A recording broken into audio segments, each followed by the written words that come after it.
The morning sun had barely rolled over Manhattan, casting long golden streaks across the glassy windows of ABC Studios, when something rare, dare we say seismic, was already brewing inside Studio 7. The usual crew of caffeinated producers, stoic camera operators, and hair-sprayed publicists stood a little stiffer than usual. There was an energy in the air, electric, maybe even tense. And then she entered, Kelly Ripa, the queen of morning television, the quick-tongued co-host whose laugh could both uplift and slice like a saber, breezed onto set wearing heels sharp enough to be considered a concealed weapon and a face that said, quite plainly, not today, folks.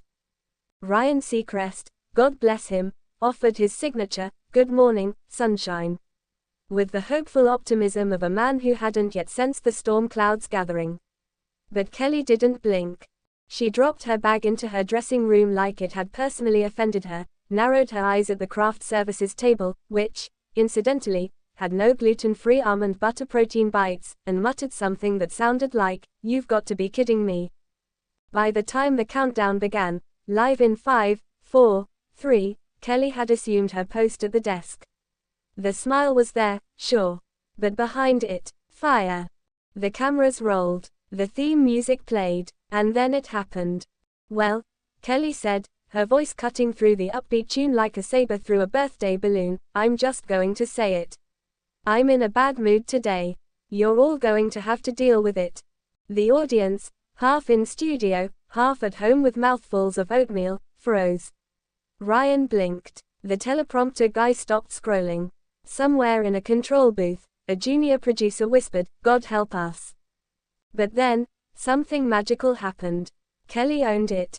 No apologies, no performative perkiness, just unfiltered honesty, served hot with a side of snark.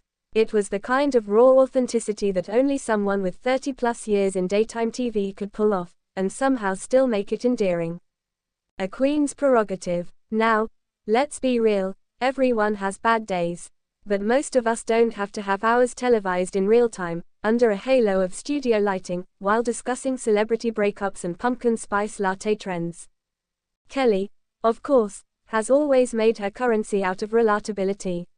Whether she's discussing parenting disasters or airing out her latest beef with Mark Consuelo's leaving dirty socks on the floor, she's built an empire on being the woman next door. If the woman next door also happened to host one of the longest-running talk shows in TV history, maintain visible abs at age 50, and have a Rolodex that includes Taylor Swift. So when she dropped the veil and admitted, plainly, I'm in a bad mood, it wasn't a scandal. It was a moment. And in typical Ripa fashion, she didn't just grumble and move on. She turned it into a bit, a shtick, a full-blown thematic element of the episode. Suddenly, every segment had a layer of sass. When talking about Hollywood's latest romantic entanglement, Kelly deadpanned, oh good, another reason for me to believe in love. When the pet adoption segment came up, she sighed, at least the dog doesn't talk back. Ryan, consummate professional and expert mood buffer, played along. Should we get you a coffee or an exorcist? He teased. No, just a mute button for everyone around me, Kelly shot back, smiling wickedly. The audience roared. Behind the scenes, the anatomy of a mood. Of course, bad moods don't materialize out of thin air. Was it traffic? A bad night's sleep? A spilled matcha latte? Maybe the twins from the 9 a.m. cooking segment accidentally reheated garlic knots in her dressing room microwave again. Maybe someone dared to call her perky in the elevator. Or maybe, and here's the more relatable truth, Kelly just woke up, saw the world spinning a little too fast, and decided to stop pretending. Because being a woman in media means being expected to smile through everything, headaches, heartbreaks, headlines, and hormonal swings. It means showing up, lighting up, and brushing off any sign of irritation with a practiced giggle. But on this day, Kelly opted out of the performance. She let it show, and weirdly, it made everyone love her more. The relatable Ripa effect. What followed online was a deluge of support. Twitter, or X, for the rebranded purists, was abuzz. Kelly Ripa saying she's in a bad mood on live TV and daring the world to deal with it. Iconic. She's literally all of us before coffee. Ripa's realness just cured my seasonal depression.